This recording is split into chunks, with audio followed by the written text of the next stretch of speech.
Ghana Tonight is brought to you by Flamingo Paint. Superior durability, superior hiding, superior coverage, simply superior. Sasso insecticide spray and coil.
Oh, hello, good evening. It's the beginning of another week. Welcome. This is Ghana Tonight. We're live from Manusabata Desawe Kanda, also live on TV3 Ghana on Facebook and on DSTV channel 279. We're all across the world on 3news.com. I am Alfred Ocansey. Tonight, an interagency board led by the Ghana's National Security Coordinator and supported by the United States investigators begins a probe into the fatal Z9 helicopter crash and expected to complete their work in 30 days. We ask some critical questions tonight. Stay with us. Also, as the clock ticks towards the September 2 Akwatia by-election, election security has become a top priority for law enforcement agencies determined to ensure a peaceful process. We assess the measures in place here on Ghana Tonight. Also, violent clashes in Benyere in the Sola Tuna Kalba district of the Savannah region, leaving at least 10 people dead and several persons injured. Tensions remain high as security forces intervene to restore calm in the area. But we're getting some fresh information that the residents in this area are fleeing the town as a result of this renewed clashes, as it's a protracted conflict over a land dispute, and this is one that we're going to sink our teeth into a bit further here on Ghana Tonight. It's always an integral part of the conversation. Let's hear from you. The hashtag we're using is Ghana Tonight on Facebook and on X. Let's get talking.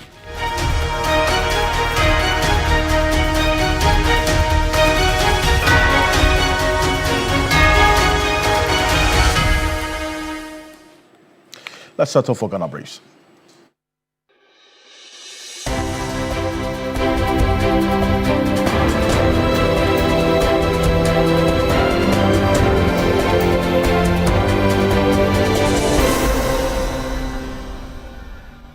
The Ministry of Defense has announced that the board probing the recent Z9 helicopter crash has officially begun work, chaired by the National Security Coordinator. It includes representatives from the Ghana Air Force and the Ghana Civil Aviation Authority's Aircraft Accident and Incident Investigation Bureau, with technical support from the visiting U.S. Air Force investigators. A preliminary team formed on August 6, the day of the crash, is expected to present its findings today. The board has 30 days to complete its inquiry.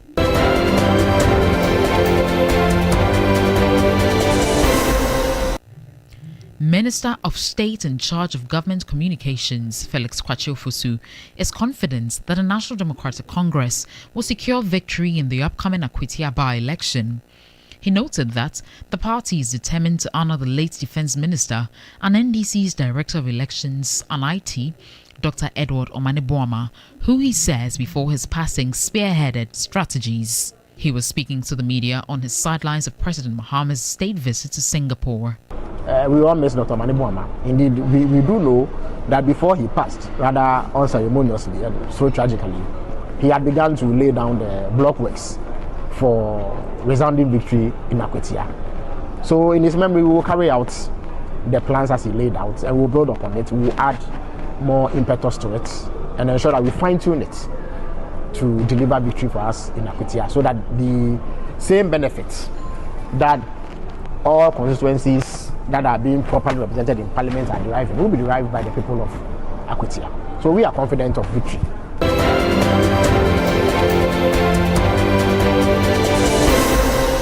Meanwhile, the Electoral Commission has reiterated calls for political parties to abide by electoral rules to ensure a smooth and peaceful by-election in Akwitia. To that end, the final Inter-Party Advisory Committee IPAC meeting is scheduled for this week, where political parties are expected to reaffirm their commitment to a peaceful process. The Eastern Regional Election Director John Apiabafo urged political parties to play by the rules to safeguard the integrity and peace of the electoral process. We, the Electoral Commission, we don't have interest in who wins the elections. Our common interest is to organize free, fair and peaceful elections, and that is all that we want to have. So we entreat all the political parties also to comport themselves, conform to the rules, so that at the end we shall all have the peaceful elections that we are yearning for.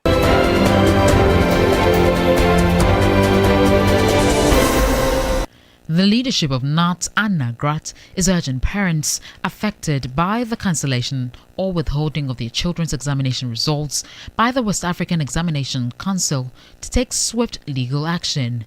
The pre-tertiary teacher unions made it clear that justice must not be delayed. General Secretary of NAT, Thomas Tanko Musa, is demanding clarity from WAEC on how the alleged malpractices were detected and verified. WAEC is saying that they detected during the conduct of the examination and marking. Fine. So the evidence you have that you detected during the conduct of the exam and the marking, should any parent go to court today, kindly provide the evidence, and it should be competent one, of course. And like I said, I pray that this time WAEC will not lose this case, because you see, if WAEC should lose the 2 times on a row, then no, WAEC will suffer credibility crisis.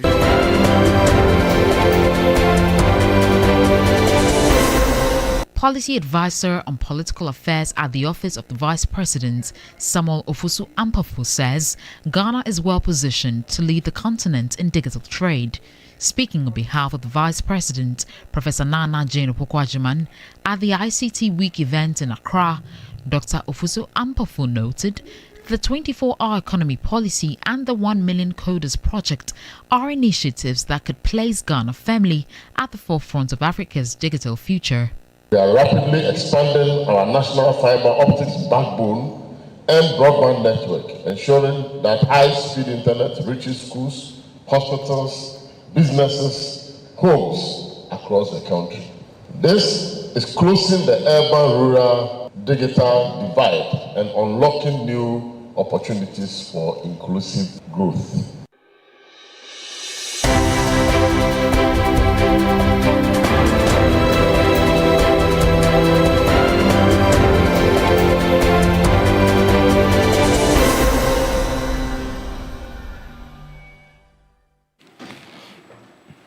There's more news on 3news.com. Make some time and visit 3news.com. This is Ghana Tonight. We're live as well on TV3 Ghana on YouTube, as well as on Facebook and on X, and also on DSTV channel 279. We're live on 3FM 92.7. It's always brought to you by Flamingo Paint, Simply Superior, Sasso Insecticide Spray and Coil, Comtutum Preco. Coming up next here on Ghana Tonight, we go straight into the Akwatia constituency. That's coming up next, because we're building up strongly to that by-election in the Akwatia constituency. September 2 is the date to watch. The Akwatia by-election fast approaching.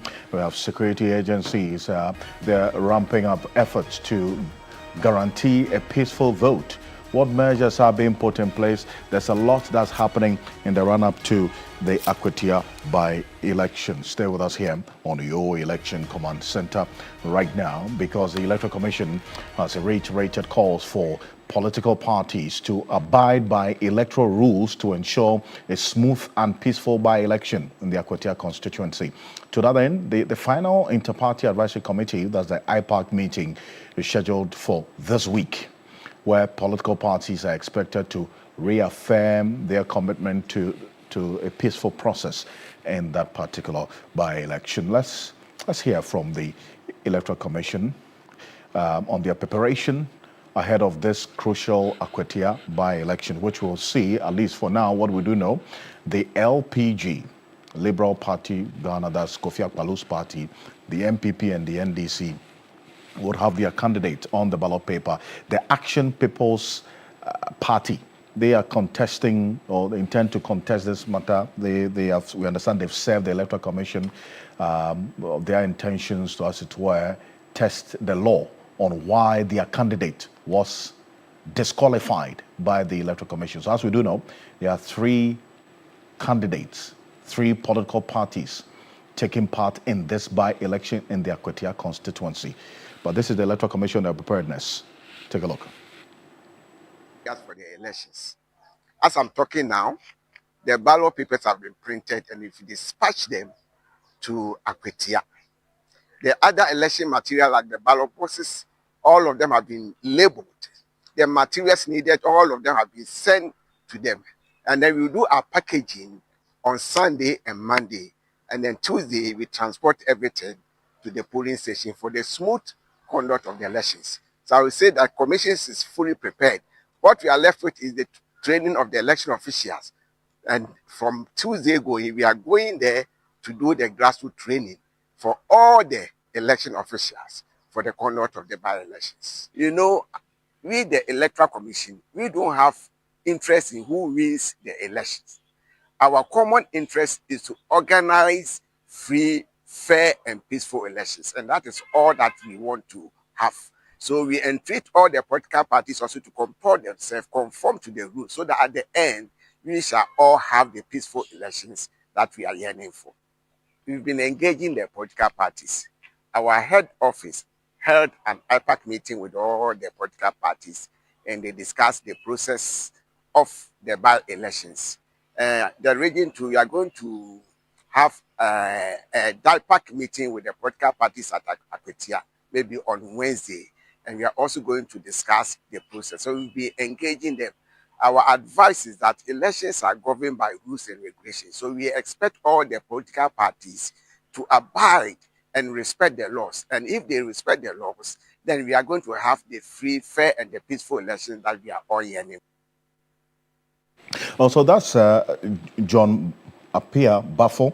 He is the Eastern Regional Election Director for the Electoral Commission, talking to my colleague Yvonne Nikwe in the Akwatia constituency. But beyond the preparation by the electoral body, the Ghana Police Service has also heightened security at Akwatia and its environs ahead of the election, this by-election. An intensified operation in the last week has resulted in arrest and retrieval of guns from suspects. Now, some of them very sophisticated. We're going to show you the videos, in fact, the pictures of what the police itself put out. The Small Arms and Light Weapons Commission has declared Akwatia a no-go area for any form of weapons. But this is what you're seeing on the screen there. Beyond some of them being locally manufactured, others as well, sophisticated weapons we're saying that were retrieved from some 4 persons who were arrested by the Ghana Police Service. And this is what the Small Arms Commission is saying, that any persons arrested will be prosecuted immediately. And we're going to be hearing from the Executive Secretary of the Small Arms and Light Weapons Commission shortly. But this is what really proposes that serious concern ahead of this crucial Akwatia by-election. And this is what the Ghana Police Service itself put out, that was yesterday. And these weapons you're seeing include 8 pump-action guns and 1 locally manufactured single-barrel gun. These seizures form part of the intensified efforts to prevent any form of violence in this by-election ahead of us. And so this is it. This is what the Ghana Police Service put out earlier to give some more detail on this. These guns that you're seeing were headed to Akwatia. 10 suspects have been arrested. These are some of the so far 10 suspects arrested. Some of them we just showed you. They are bled. that's faces in the images that we put out there. And then so far, 9 weapons have also been retrieved. That's some 8 pump action guns, 1 locally manufactured single barrel gun. And these were, according to the police statement, different dates that these interceptions were made. On the 22nd of August, the police intercepted a vehicle driven by suspect Bernard Kumi Ofosu near St. Dominic Hospital in Akwatia. A search led to the discovery of pump-action gun and cartridges. The suspect provided valid license. Investigations are ongoing. And the same day, 22nd of August, a separate operation at Akwatia Y Junction, suspect Joshua Amenuku, after retrieving 15 live BB cartridges from him, a pump-action gun subsequently retrieved from his residence.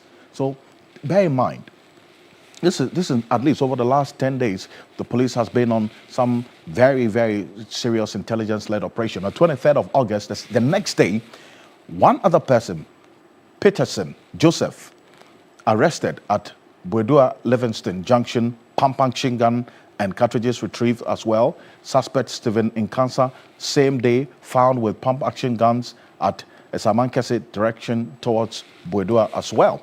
Then you have all these. So there were these 4 separate incidents, key, that led to these guns being retrieved. Then we're going to put the pictures of these guns right on the screen as well. So you get to see the sophisticated nature of these weapons and how the police got to retrieve them in 4 separate incidents, and intelligence-led 2 separate days with two separate incidents on each day as well. Now, it points to a particular direction as to what is happening, especially regarding the preparation ahead of this Akwatia by-election. And Dr. Adam Boda is the Executive Secretary of the National Small Arms and Light Weapons Commission, is joining us via Zoom. Dr. Boda, good evening. Thank you for joining us. And I'm looking at the sophisticated nature of these weapons. Quite troubling, to say the least, is it not? And look where it's headed towards Akwatia. And it appears quite clearly that the police's by-election installations is doing some work, especially 10 days ahead of this election, and we are seeing such interceptions. Doc. Yeah, correct. Good evening, and good evening to your viewers. Yes, I believe that, sometimes our citizens will take things for granted. And so when these meetings were held amongst the political parties and the security agencies, i.e. the police and the rest, some of them took things for granted and thought that nothing was going to happen. Is the usual rhetorics, and nothing was going to happen.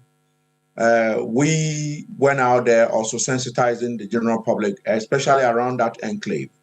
The Small Arms and Light Weapons Commission, we did a lot of sensitization, letting people know that that area effectively has been declared a red zone, and therefore those who are minded to take weapons there should bear in mind that they are going to be arrested and prosecuted. It doesn't matter if the weapon is licensed or not. It doesn't matter if it's licensed or not once the place is declared a red zone, because having a license is a privilege.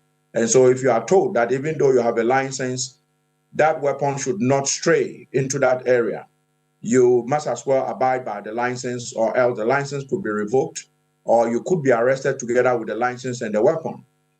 Some people thought they could sneak in there with the weapons. And so I'm sure what you are broadcasting, those who are watching us definitely will know that some work has gone in there. And kudos to the sister security agency, the police, for a good job done. And as we speak, there are some more seizures that has taken place. Some seizures has taken place. They've seized, some more weapons have been seized. And so I'm sure at the right time, all this is likely to be put out there. And some of these people think that once you have a license to bear firearm, and you have been told that don't stray, don't move with your firearm into a certain area, you can do that. You do that, you are going to be found wanting, and that is what is going on.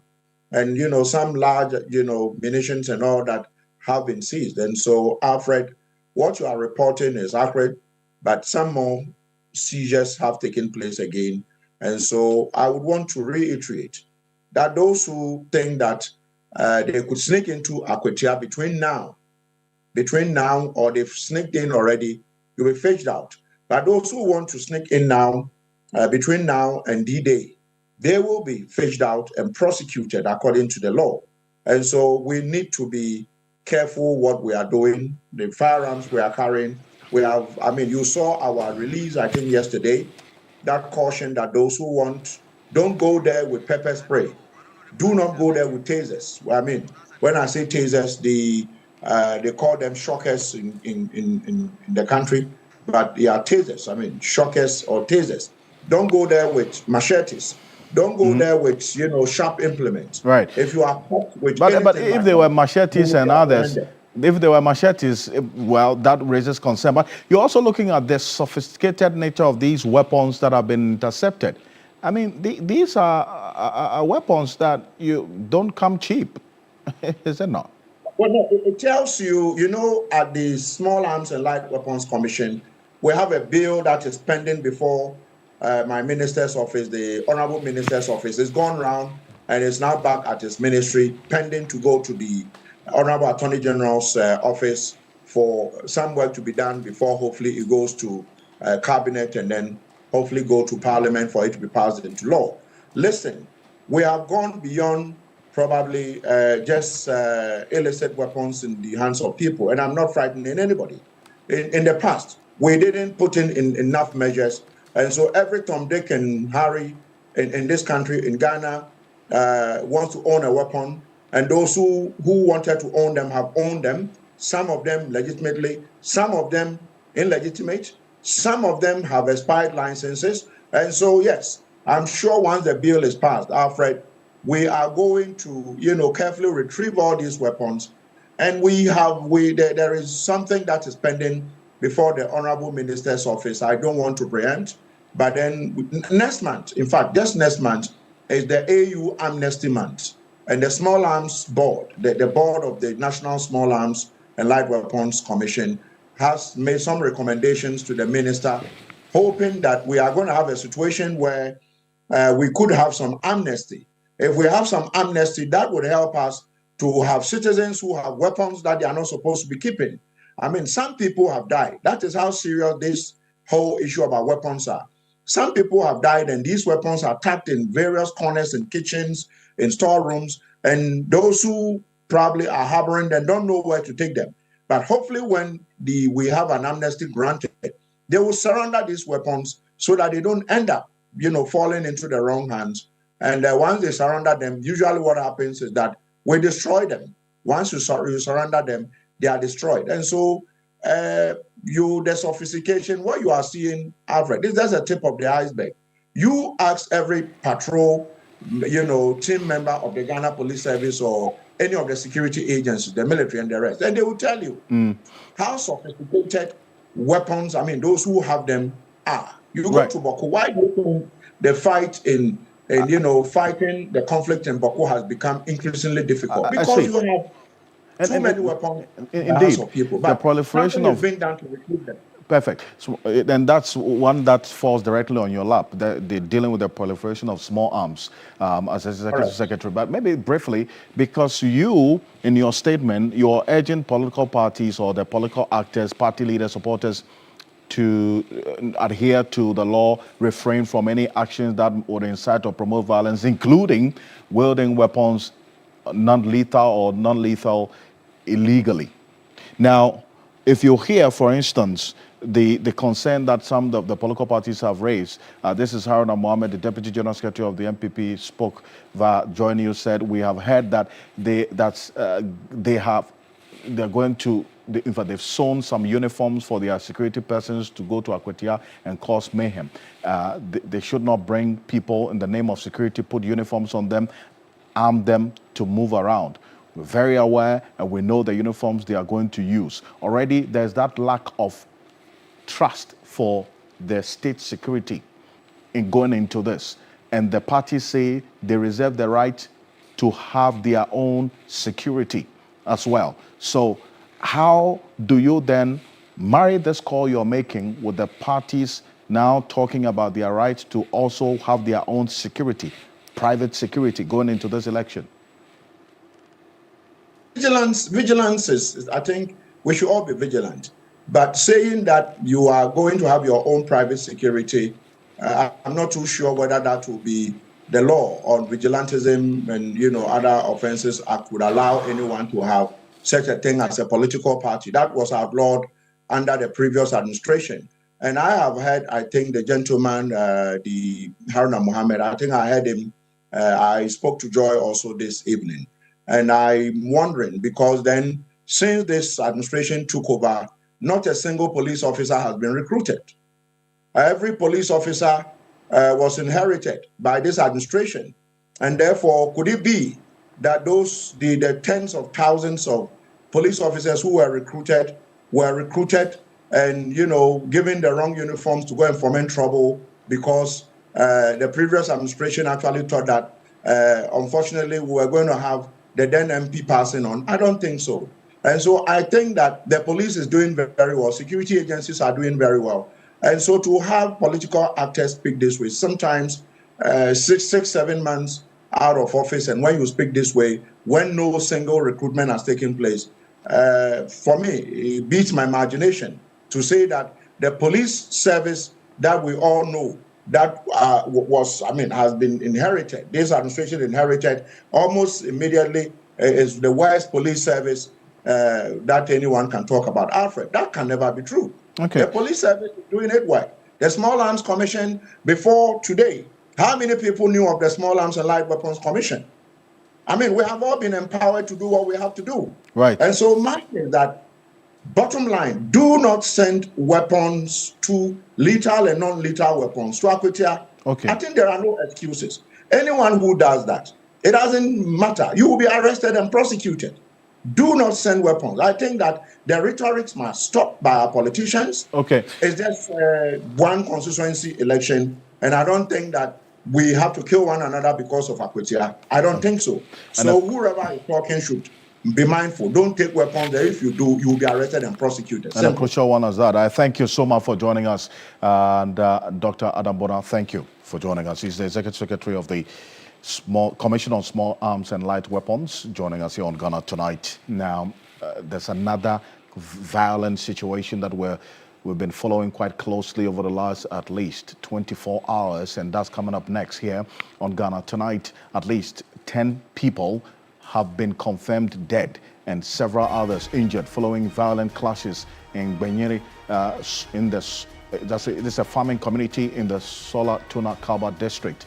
As tensions run high, security forces move in to restore calm, but women and children are fleeing the area. And that's the latest to this rather unfortunate development in that particular area. And the news that we are hearing now is that women and children are fleeing the Benyere community, that is the farming community in the Sola Tuna Kalba district of the Savannah region. DCE for the area, Saka Sinkina, described the situation as unfortunate. Take a look at this. Groups running away down south. Vehicles are being running away. People are running. Women and children have been displaced. A lot of persons are leaving the town to down south. Yes, it's an unfortunate development, and there is the urgent need to do something.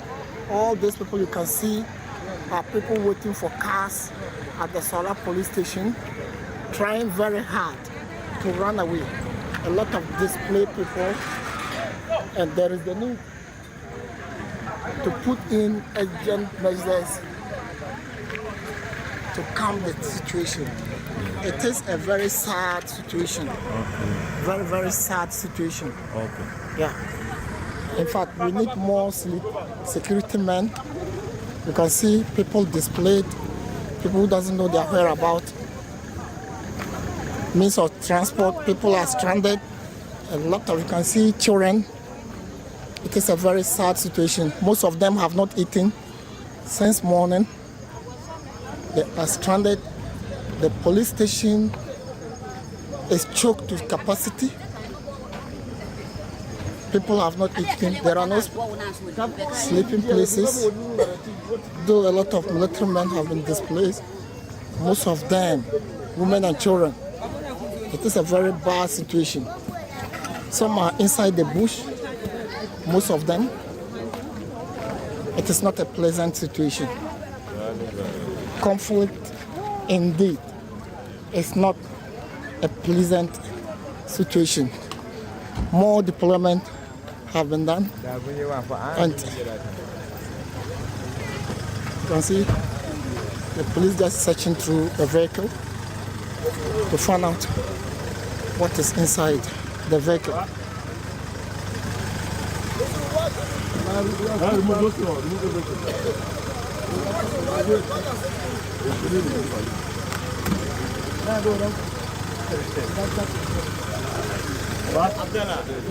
Put your hand on that.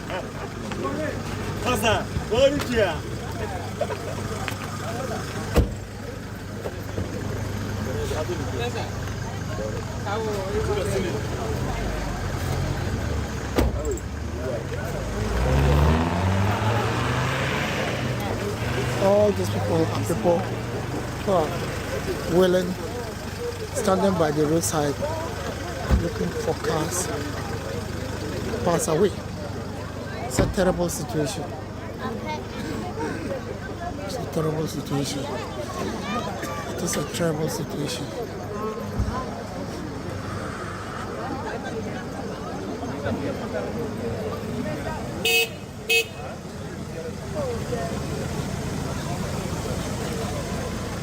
Mattresses are being brought to the police station to give to some of the officers who have traveled from far.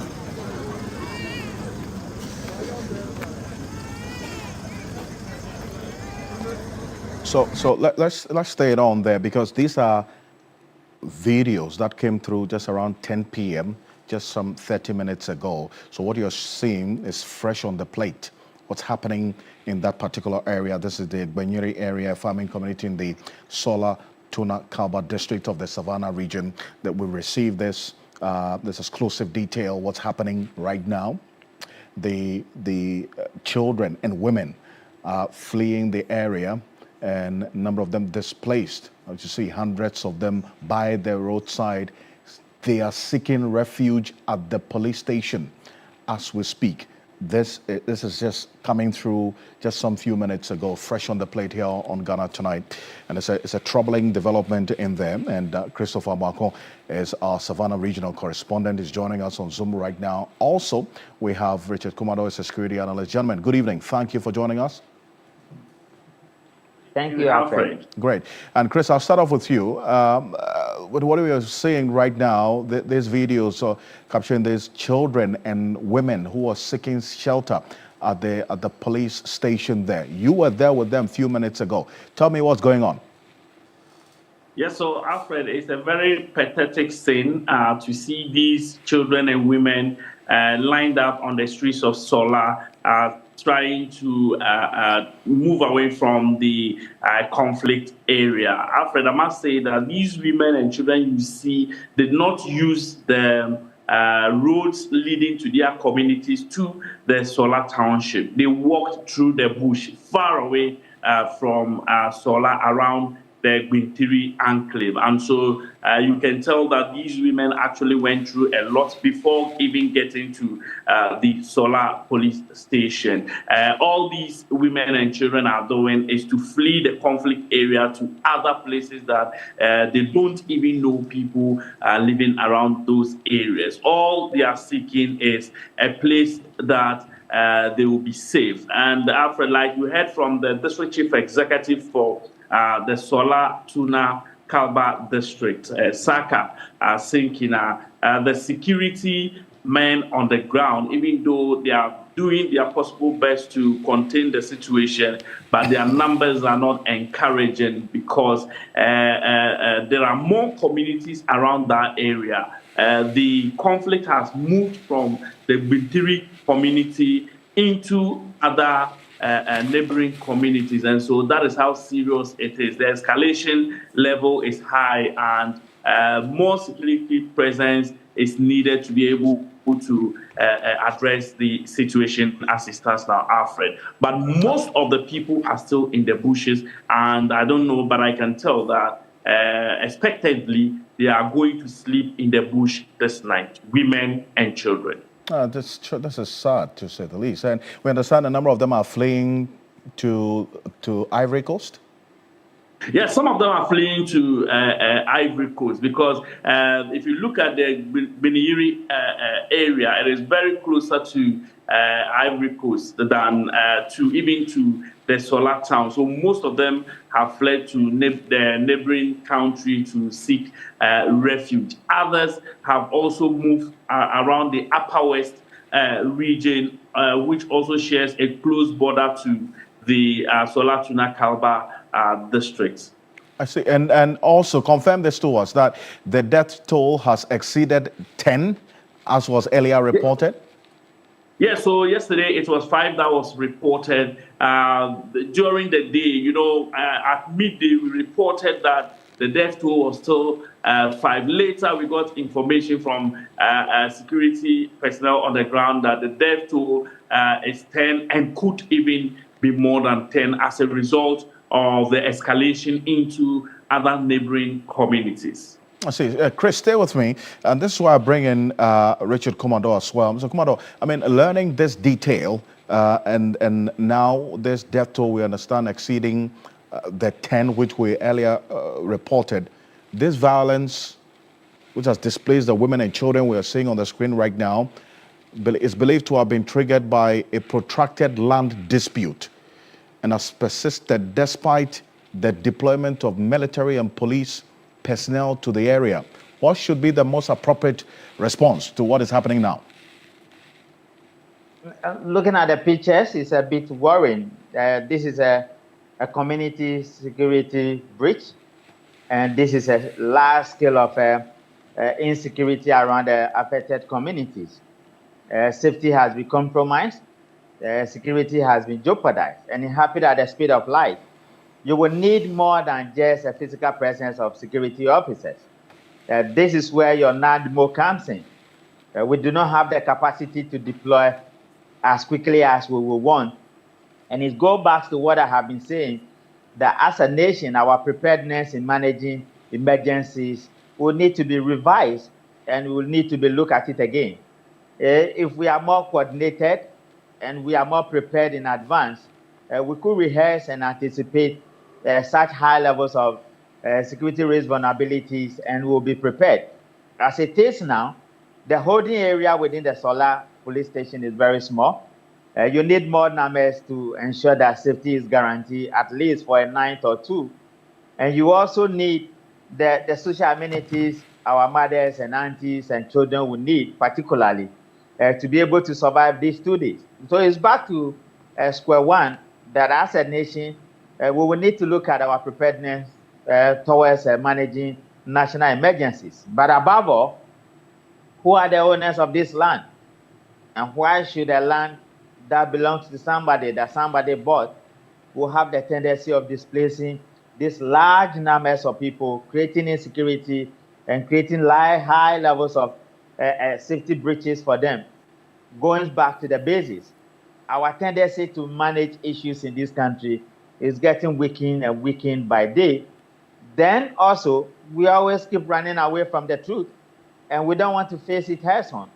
And to the extent that you do not punish people or prosecute people that flout our laws, these are some of the consequences we are likely to get. Because I have always been of the view that non-punishable of offenses will always rationalize bad behavior and promote antisocial tendencies in society. What we are seeing tonight, from morning to this evening, is one high level of antisocial tendencies in society. I see, but then again, this is despite the presence of the military and police there, Mr. Commander. So if you talk about the geographical area being too big for the deployment as we have it there, this is happening even in the presence of the police and military there. Alfred, if you know that whole stretch very well, we are talking about Solar, Tumu, Tana, Bolibamboy, even straight up to Wa Central, and they are crossing it over to Hamlet or to the the town our brother, the reporter, mentioned. It's a very vast area. Were they prepared for this? Yes, no. Did they have intelligence in advance? I believe so. But security failure or security operation failure do not necessarily mean that you have intelligence failure. Our lack of coordination and our lack of preparedness in managing national emergencies such as this is not just bad, but it is poor. And I'm saying that if you are aware of the area we are talking about and how such things can spread as quickly as possible, it might take them by surprise. And the element of surprise is what security officers do not want. We are talking about people in the bush. We are talking about people walking very long distances to get to Solar police station. They see the holding area at the police station to be a safe haven for them. Do the police have the amenities to provide safety and to grant comfort? No, that goes way beyond the military and the police. That falls within the ambience of the NADMO people. The local NADMO do not have capacity, and by the time you move them from Tamale or Wa or to some of Damango back into the area, some level of vulnerabilities would have occurred. So we need to move as quickly as possible to grant them safety for tonight and probably for tomorrow whilst we look for solutions. That's it. And Chris, this is all about, we understand, a protracted land dispute, correct? That's led to this violence and the displacement of these hundreds of women and children we are seeing. Land.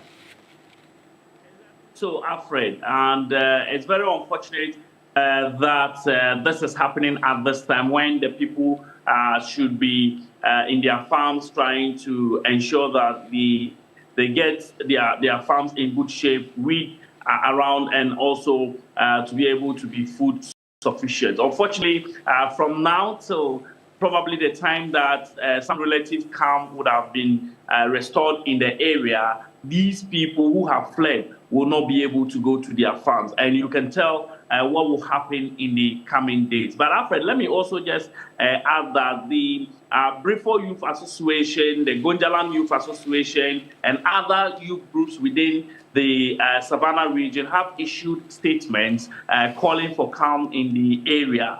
First of all, they have also been meeting the various opinion leaders to ensure that they begin the peace drive or the peace talks with them so that some relative calm will return into this area. Particularly, like Mr. Kumado said, they are calling on NADMO to take immediate steps because of the humanitarian issues that will come as a result of this. First of all, these children and women at the Solar police station, the questions are, have they eaten? And how are they going to survive this situation from this night till the next day? And so calls have intensified for NADMO to step in.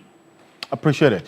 Thank you so much. And Christopher Marco is our Savannah regional correspondent. He is there at this site as we speak. The videos we're seeing, the night videos, came through just about some 30 minutes ago. Mr. Kumado, just as you recommended, we have just received a statement from the Ghana Police Service. This is breaking news coming through right now, fresh on the plate from the Ghana Police Service. There's a statement which we're going to put on the screen right now. They're saying police deploy reinforcement teams to beef up security at Sola, Binyani, and the surrounding areas following the recent communal clashes in the Savannah region. The Ghana Police Service, in collaboration with the Ghana Armed Forces and other stakeholders, have intensified security at Sola, Binyani, Guinea, and other adjoining communities in the Savannah region. Police reinforcement teams have been deployed to beef up security and restore calm in the area. The Inspector General of Police, Christian Teteyohono, is leading a team from the National Police Headquarters to further assess the security situation and engage with the chiefs, opinion leaders, and other community leaders. And they are urging all parties to remain calm and work with the security teams to ensure lasting peace. So, Mr. Kumado, this development is addressing an aspect of the problem. But the root cause of what we are seeing is a land dispute, a protracted land dispute. What should be done to address this root issue? Yeah, definitely yes. We thank the IGP for his proactiveness. But what would the police do? Their main objective in such situations is to achieve safety compliance and for security assurances to be guaranteed to the people. Besides that, the police is not in there to deal with the root causes, which is the land dispute. And I have stayed in Upper West Region, West Central, for almost about 10 years. And I have families there. And that whole stretch from Bolebamboy to Hamley has always been my zone. And I'm a little bit saddened this evening. And I think opinion leaders must speak. The church must come in. The traditional chiefs must wake up. Everybody who has something to do with this, we need to look at our face in the face and look at one another in the face and say, we've gotten it wrong. We cannot be killing ourselves. Politics will have to be taken out of this place. And it's a trap. We cannot be killing ourselves because of a land. Somebody owns the land, apart from the shanties where all the lands belong to the stew, which is Ashanti Hini. Lands across the length and breadth of this country are owned by individuals, they are owned by families, and they are owned by clans. It is a time we adopt a new strategy because then guess what? We passed the Land Act, it didn't work. The chieftaincy institution didn't help either. It is time as a nation we change our strategy and our approach in dealing with land ownership and who does whatever with the land. You cannot bastardize a whole large communities because of land. Somebody is not telling the truth. And the police must fish out people who took advantage of this vulnerability and committed crimes against the people. We cannot live with criminals in our society anymore. Thank you very much. Richard Komado is a security consultant. Thank you for joining us here on Ghana Tonight. Now, I have to apologize to those of you who are watching us on Facebook and on YouTube. We lost connection there some 10 minutes ago. Apologies for that. The technical team is working around the clock to restore the connection.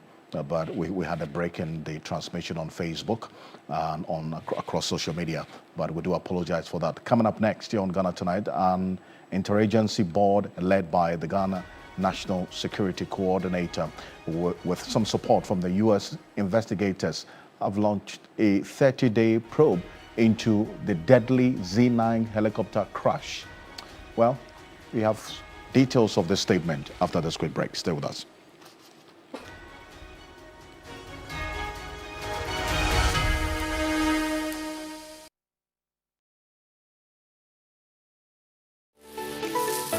Why are more and more professionals choosing Flamingo paint?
Reporting from the Takoradi Market Circle. From the heart of the Upper West Regional Capital. From the heart of the Ashanti Kingdom. Reporting from Sunyani.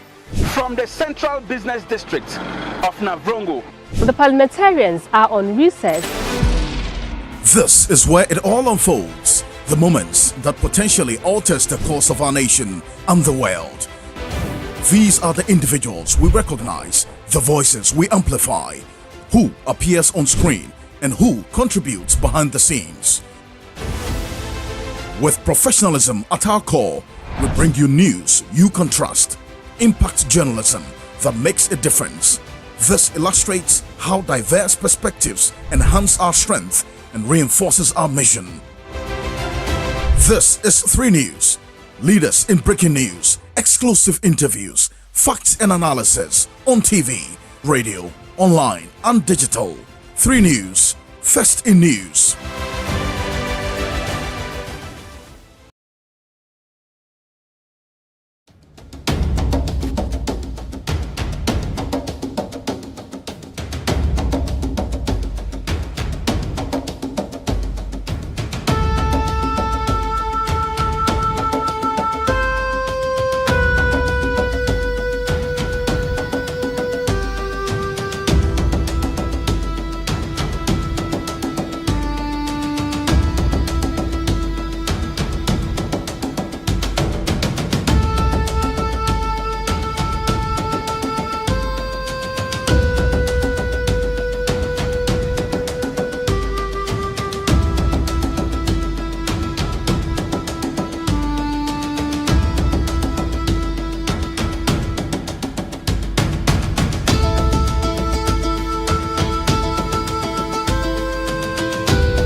into the recent Z9 helicopter crash has officially commenced its work.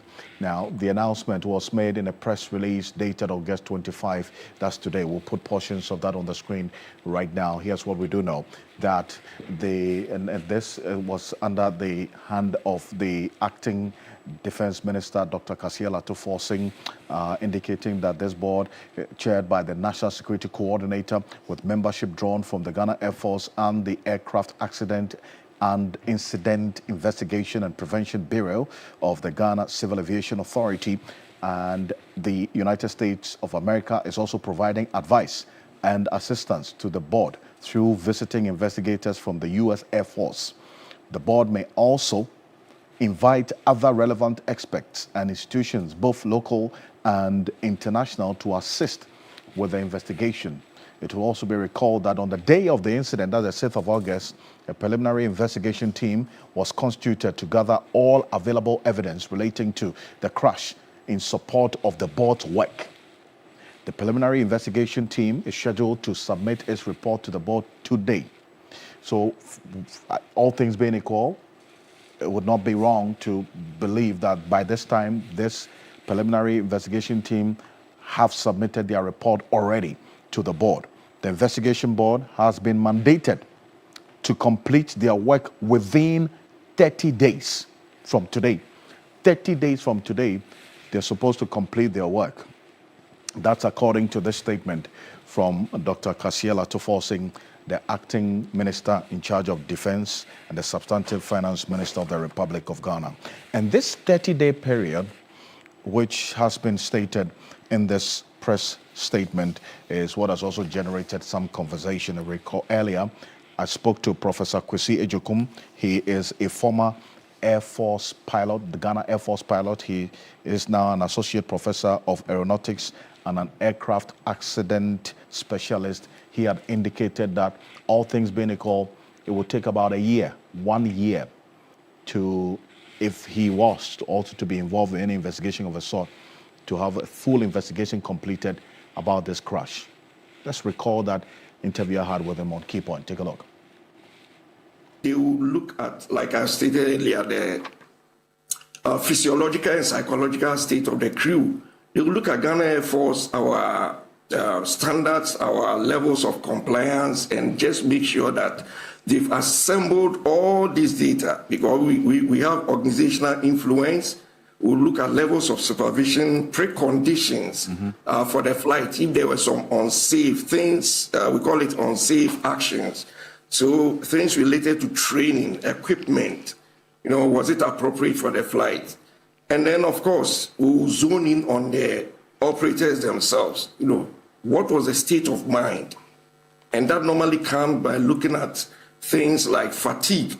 And so the amount of data that has to be collected by accident investigators, which will be handed over to what we call a board of inquiry. And they will look at all the data, and based on that, the findings will determine the causal and contributory factors.